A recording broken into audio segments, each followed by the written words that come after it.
Bismillahirrahmanirrahim. Assalamualaikum warahmatullahi wabarakatuh. Di samping tema yang tersebut di atas, ini suasana Idul Adha akan datang, suasana haji, suasana korban. Baru saja kita menyelesaikan suasana Idul Fitri. Maka kalau ada sesuatu yang mau dikonsultasikan atau mau ditanyakan, kami siap menerima pertanyaan apapun. Kami siap mengkaji materi apapun, karena nanti yang menjawab bukan saya, yang menjawab Pak Arifin. Jadi silakan, materinya boleh request, boleh didadak. Ada yang mau dadak materi apa, silakan. Ada, monggo. Ada request materi? Kalau tidak ada, sesuai saya akan melanjutkan materi. Kemudian tentara yang ingin masuk surga duluan ini ditanya oleh malaikat, dari mana kamu tahu bahwa tentara itu masuk surga duluan? Kan dia mati syahid. Mati syahid adalah balasannya surga. Malaikat bertanya lagi, dari mana kamu tahu bahwa perjuanganmu itu adalah mati syahid? Dari Pak Ustadz, katanya. Kalau gitu apa kamu tidak malu? Apa tidak lebih baik Pak Ustadz dulu yang masuk ke dalam surga? Kemudian setelah selesai urusan tentara ingin masuk surga duluan, maka datanglah orang kaya dengan kekayaannya. Biasa kan, orang kaya kan didahulukan, ya. Kalau punya deposit 500 juta di bank, punya golden cash, maka tidak usah ngantri. Betul? Ada pengalaman seperti ini? Kalau belum, berarti tabungannya belum 500 juta. Jadi didahulukan. Si orang kaya ini pun lapor kepada malaikat, wahai malaikat, saya orang kaya. Waktu saya hidup di dunia, harta benda saya semuanya saya sedekahkan untuk jihad, untuk perjuangan di jalan Allah. Bahkan ketika kas masjid itu nihil, ketika ada pengajian, snack saya siapkan.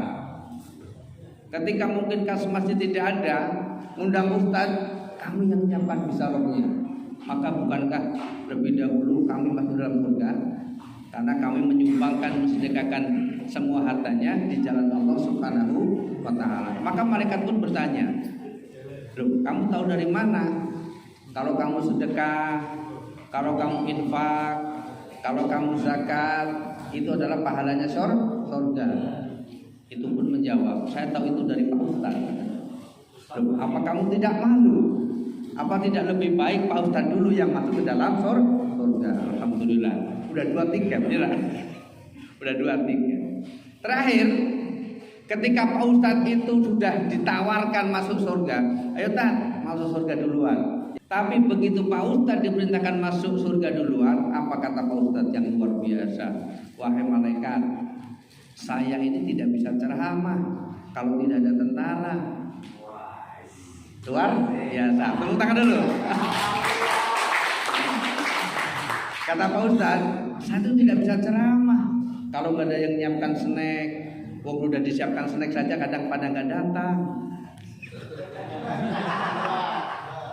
Udah disiapkan snack aja kadang ngantuk.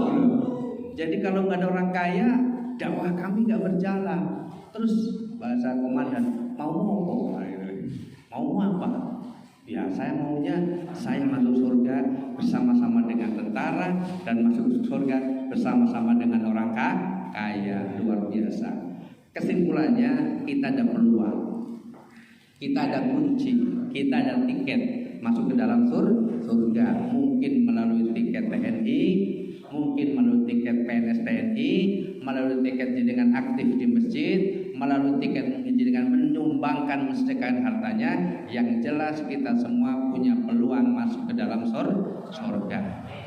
Maka langkah indahnya ketika kita beriman dan bertakwa kepada Allah, di samping kita dimuliakan di dunia, dan pasti kita akan dimuliakan di akhirat. Amin Allahumma amin.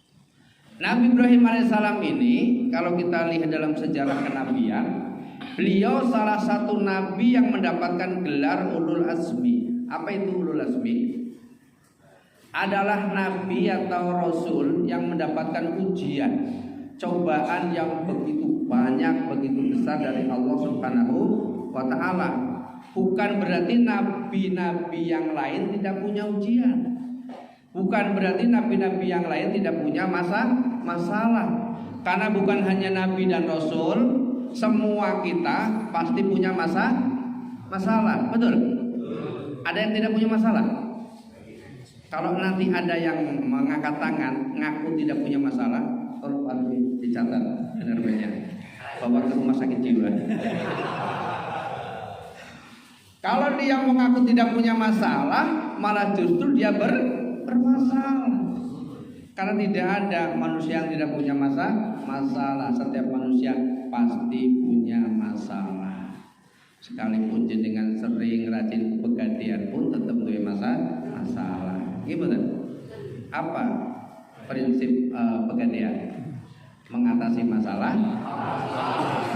Ibu baik tambah masalah bermasalah. Maka tidak ada manusia yang tidak punya masalah. Oleh karena itu orang yang luluh dengan masalah itu dijadikan oleh Allah sebagai imaman linas, sebagai pemimpin bagi manusia. Ayo, mungkin kita semua sekarang ini sudah tidak menyembah berhala. Mungkin sekarang ini kita sudah tidak menyembah patung, tetapi kita banyak menuhankan selain Allah Subhanahu wa ta'ala. Mungkin kita mulai menuhankan jabatan, mungkin kita mulai menuhankan kebendaan, kita mungkin mulai menuhankan pangkat, kedudukan, materi dan lain sebagainya. Ini yang menjadi renungan. Masalahnya sama, hanya dikemas dengan suasana yang berbeda, sehingga bahasanya, situasinya menjadi berbeda. Sekarang sopo di korban Mas Arifin dulu ya. Contoh Mas Arifin, kalau beliau ketinggalan HP di terminal dengan ketinggalan HP di rumah, lebih tenang mana Mas? Ayo bapak-bapak, ketinggalan HP di rumah dengan di terminal lebih tenang di mana? Tenang nih. Kalau kita sampai ketinggalan HP di rumah kok malah nggak tenang, gitu. Berarti ada sesuatu. Oh iya. HP ini ketinggalan di rumah. Alhamdulillah kita lagi HP ini kiri di terminal sebelah hilang ora apa misalnya. Berarti ada sesuatu. Yang saya maksudkan bukan itunya, tetapi betapa sekarang ini kita hidup hampir semuanya ketergantungan dengan HP. Sebagai orang yang beriman, kemudian kita tidak boleh menyalahkan HP. Itu adalah sebuah konsekuensi hidup di zaman yang semakin canggih. Ya, makanya apapun ceritanya harus kita jadikan Allah sebagai yang paling. Allah lah yang paling. Harus kita ketergantungan dengan Allah dan sebagainya.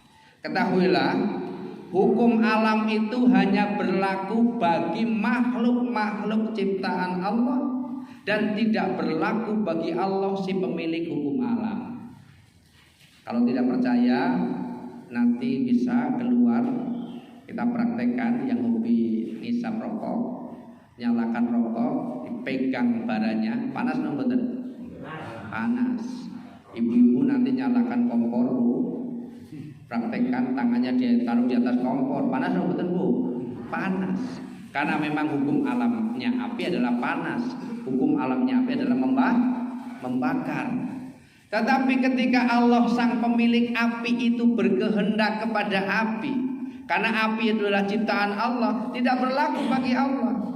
Apa buktinya ketika Ibrahim dibakar, Allah berfirman, "Qulna ya naru kuni bardaw wa salaman ala Ibrahim." Wahai api, menjadi dinginlah, menjadi saljulah, dan berikanlah keselamatan pada diri Ibrahim. Inilah hukum alam, terserah kepada Allah. Apa mengajarkan kepada kita? Sesuatu yang masih bisa diteknologikan, sesuatu yang masih bisa diakademiskan, mari kita bertindak secara profesional, secara akademis. Tapi kalau sudah di luar nalar, kita kembalikan, serahkan kepada Allah Subhanahu wa taala. Jenengan boleh punya ilmu kebal, tetapi kalau lagi apes, kita jenengan boleh punya ilmu menghilang. Begitu jam 7:30 langsung hilang gitu. Tapi ini balik lagi ya. Jam 3 kembali gitu. Kan ilmu menghilang gitu ya. Itu bagian daripada ilmu KKI. Tahu KKI? Keliyang hilang. Rono renes dilo, rono itu tahu yang mati hilang. Itu namanya ilmu KKI, luar biasa. Lah, mengajarkan kepada kita sesuatu yang masih bisa diikhtiarkan, profesionalkan, diakademiskan, harus dikerjakan dengan maksimal. Jadi dengan ilmu penerbangannya, kan gitu ya Mas ya. Iya harus profesional, cara terbang mungkin gini, begitu dan sebagainya. Tapi ketika ada kendala di luar teknis, di luar nalar, ya sudah, tinggal Allah bidzikrillah tatma'innul qulub, berserah diri kepada Allah lah, kita akan tenang, serahkan semuanya kepada Allah. Buktinya banyak. Ada orang yang ditembak tidak apa-apa, itu karena pelurunya dinyasarkan, pelurunya dinetralkan. Orang dibacok tidak mempan, itu karena dinetralkan. Tapi kalau dibacok dengan terbacok beda nggak? Beda. Kalau udah terbacok berarti kena. Kalau dibacok bisa jadi orang kena. Aku dibacok orang apa-apa, orang kena. Nggak betul? Nah, marilah kita berpikir segala sesuatu perlu ikhtiar yang maksimal, perlu usaha yang keras. Tapi setelah kita berusaha, setelah kita berikhtiar, hasilnya semuanya serahkan kepada Allah Subhanahu wa ta'ala. Bahwa semua hukum alam terserah si pemilik hukum. Siapa si pemilik hukum alam? Adalah Allah Subhanahu wa ta'ala. Logika rumah tangga, tidak ada rumah tangga siapapun yang tidak punya masalah juga, betul? Jangan jenengan terlalu husnudon lah, enak ya jadi pauta mungkin orang tahu berantem. Kan aku berantem atau tidak jenengan raro. Orang tak ceritane, ya lah. Orang tak kandani. Hidup ini wang sinawang. Logika dalam rumah tangga, tidak ada rumah tangga yang tidak punya masalah. Mung pandai-pandainya kita mengemas masalah. Badi masalah itu menjadi bumbu dalam rumah tangga. Tetapi luar biasanya ketika dia menghadapi masalah randewiana, justru yang menginginkan, justru yang menyarankan agar si suami itu menikah lagi adalah istri. Gimana Bu? Setuju?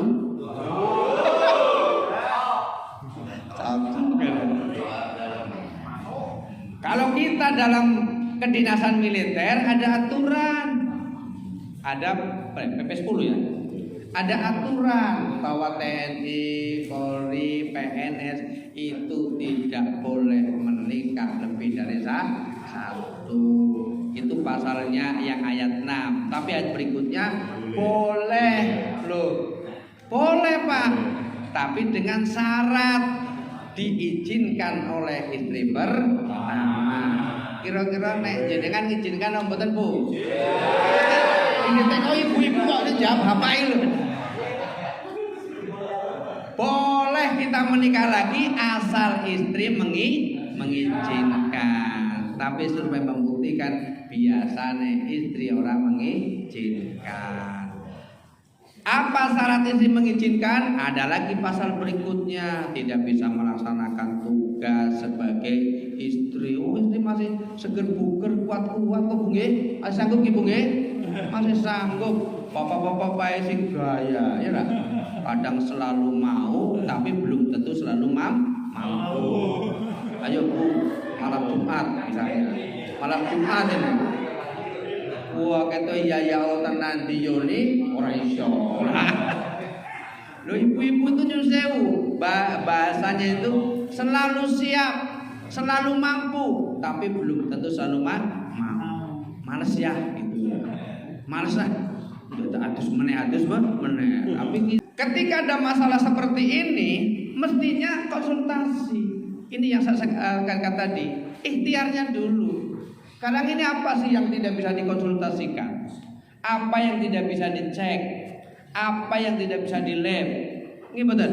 Dulu mungkin kita heran ada diagnosa, ada forensik dan sebagainya. Nanti di bagian akhir saya jelaskan forensik. Tetapi sekarang semuanya ilmunya canggih. Ada konsultasi, ada terapi. Maka lakukan itu dulu, ikhtiar dulu. Barangkali sesuatu yang tidak berhasil karena tidak pas situasi dan kondisinya. Buktinya apa? Ketika Siti Sarah sudah mempersilahkan suaminya Nabi Ibrahim untuk menikah dengan siapa? Hajar. Maka kemudian Siti Sarah pun punya putra. Oh, mungkin ada penyakit-penyakit bawaan dalam biologi anatomi tubuh kita. Haji ini merupakan rekonstruksi peristiwa sejarah yang dialami oleh keluarga besar Ibrahim alaihi salam, di mana haji ini adalah wajib bagi yang namun demikian mampu itu subjektif. Gimana? Ada yang sudah punya rumah cuma satu di Semarang, satu di Surabaya, satu di Jakarta, tapi belum mampu. Ada yang mungkin mobilnya cuma satu Ribbon Innova, cuma satu Fortuner, cuma satu, maksudnya Fortunernya cuma satu, Ribbonnya cuma satu, tapi belum mampu. Syarat wajib haji adalah mampu, tapi mampu itu subjektif. Barang siapa yang merasa mampu, dia akan dimampukan oleh Allah. Barang siapa yang tidak mampu, dia akan dimiskinkan oleh Allah Subhanahu wa ta'ala. Maka jangan heran kalau dalam kehidupan kita banyak orang kaya yang kemudian menjadi peminta karena tidak mampu, sehingga dimiskinkan oleh Allah Subhanahu wa ta'ala. Apalagi sekarang haji, daftar tunggunya berapa tahun, Pak? 30 tahun. Ada wacananya haji dibatasi usia 65 tahun. Wacana sekarang nih yang berangkat di bawah 65 tahun. Bisa langsung daftar ya. Alhamdulillah, jane aku arep haji Pak, terus ya ora itu ya Pak, umure wis lewat. Angel ya. Seandainya nyuwun sewu tidak ada aturan usia, kemudian kita pensiun daftar haji, daftar tunggu 20 tahun, jenengan pensiun umurnya pinten? Ada yang 58, ada yang 55. Misalnya lah 68 kita pensiun, baru daftar haji, kemudian berangkat haji 20 tahun, kemudian berarti usianya pas belum Mas? 88 ya. 78. Kan oh ya 78 ya. 78 berangkat haji. Wah, cocok. Lagi lucu-lucunya ya. Itu tuh. Maka jamaah haji Indonesia itu paling lucu. Bapak itu dolanan tongkat karo kursi roda. Ibunya dolanan peragawati. Jadi kerudungnya diwarna-warni, pakai slayer ini, pakai kembang ini. Ben opo ben digolek penu. Ben orangnya nyasar. Ternyata sing nganggo slayer, sing nganggo kerudung warna-warni Oke sing nganggo warna-warni akhire yo nyasar kabeh digolek angel. Maka nek iso nyusul yang muda-muda daftar sih. Nah, apa karo ngangsur. Insyaallah nanti rezeki ada saja. Wah, Bapak iso wae tembok gaji 1 juta undangan ceramah rono rene kan itu sampean dibatin ngono ya. Nah, padahal aku yo ceramah ora mikir amrope Mas.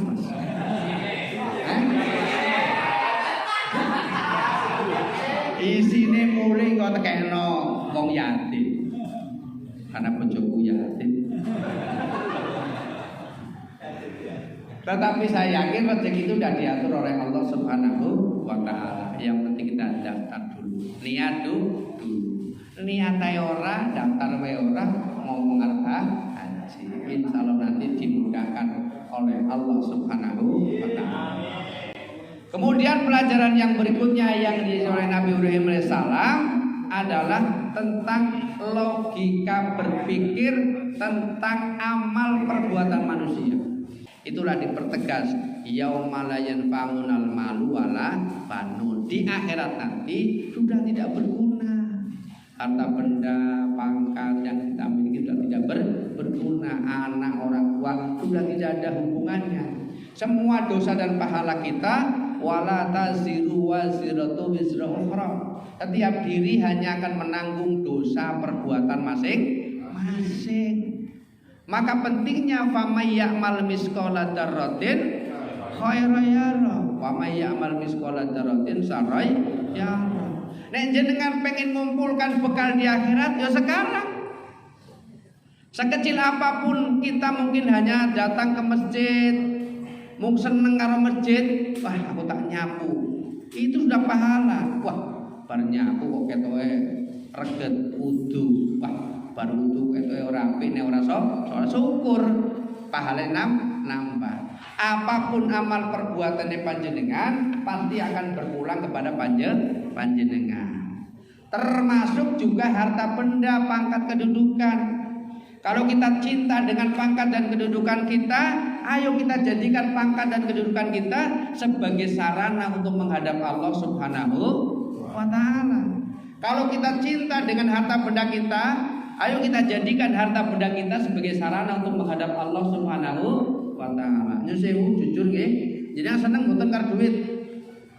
Seneng, aku ya seneng kok. Seneng karo duit. Nek jenengan seneng karo duit, moh pisah karo duit, nyun sewu nggih. Awake dhewe seneng karo duit, moh pisah karo duit iso. Bisa uang itu dibawa ke akhirat bisa. Tetapi ilang awake dhewe ora iso nggawa dhewe. Nggih? Kita sayang kepada pangkat, kita sayang kepada kedudukan, kita sayang kepada materi, kita sayang kepada uang. Bisa uang itu dibawa ke akhirat, bisa. Tapi ora iso nggawa dhewe. Piye carane? Dititipke. Dititipke nang ndi? Nang majelis taklim. Dititipke nang masjid. Dititipke di pondok pesantren.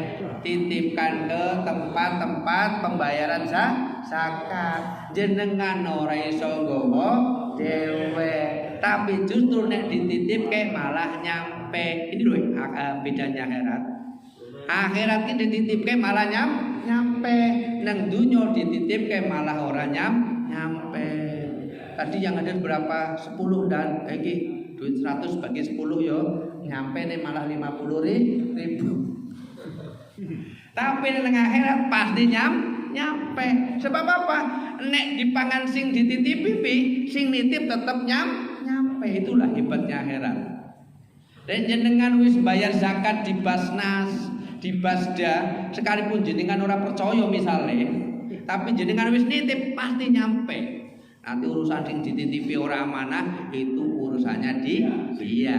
Pak Mayyamal misqala dzarratin. Makane awake dhewe seneng karo materi harta benda kita, pengin awake dhewe ora gelem berpisah, duwe mobil pengin mobile digawa nang akhirat, titipke. Karena ketika awake dhewe mati ora iso numpak Innova. Ora iso numpak Pajero ora iso. Ya numpak tetep bae roda papat rumah menungso. Itu yang akan bawa kita. Ora iso pesen karo bojone. Oh nek aku mati Pajerone siapno aku tak nyupir dhewe ngono. Malah sing tak siap mlayu kabeh. Ngaku yo urung tumon ana Mbah Mudin mati terus adus dhewe urung tumon. Mbah Mudin sing kulino ngadusi mayat, Mbah Mudin mati, belum pernah saya melihat, belum pernah saya mendengar cerita ana Mbah Mudin meninggal dunia adus dhewe. Oh nek Mbah Mudin adus dhewe kok malah repot melayu kabeh ya. Maka kalau kita cinta kepada harta benda kita titipkan. Mung biasane nitip akhirat padha abot. geleme deposito sing jelas, bunganya berapa persen. Kata Allah dalam Al-Quran, hal adullukum ala tijaratin tunjikum min adabin alim. Wahai orang-orang yang beriman, maukah aku tunjukkan kepadamu suatu bisnis yang pasti untung? Apa itu bisnis yang pasti untung? Tu'minuna billahi wa rasulihi wa tujahiduna bi amwalikum wa anfusikum. Ya dewe beriman kepada Allah, berjihad dan mendermakan harta benda kita. Inilah bisnis yang pasti untung, bisnis yang pasti dapatkan fi sabilillah, pasti dapat keuntungan di jalan Allah Subhanahu wa ta'ala. Sedangkan yang berikutnya, kisah Nabi Ibrahim alaihissalam mengajarkan kepada kita tentang adanya kehidupan setelah kematian. Ada tahu lagunya Bimbo? Jangan takut mati, pastikan terjadi. Takutlah akan kehidupan setelah kau mati. Itu yang benar. Jadi awake dhewe ojo wedi mati, tapi bedilah kehidupan setelah mati. Lo mati itu pasti kok. Mau nunggu urutan, nunggu giliran, kontraknya udah jelas. Nek ora panjenengan sik, ya aku carry. Nek ora aku carry, ya panjenengan duluan. Hah? Ono udah pasti. Mati itu pasti. Sebabnya ya ono wae. Wong olahraga itu tujuannya apa? Supaya sehat. Lagi olahraga mati ya kira. Iki mboten.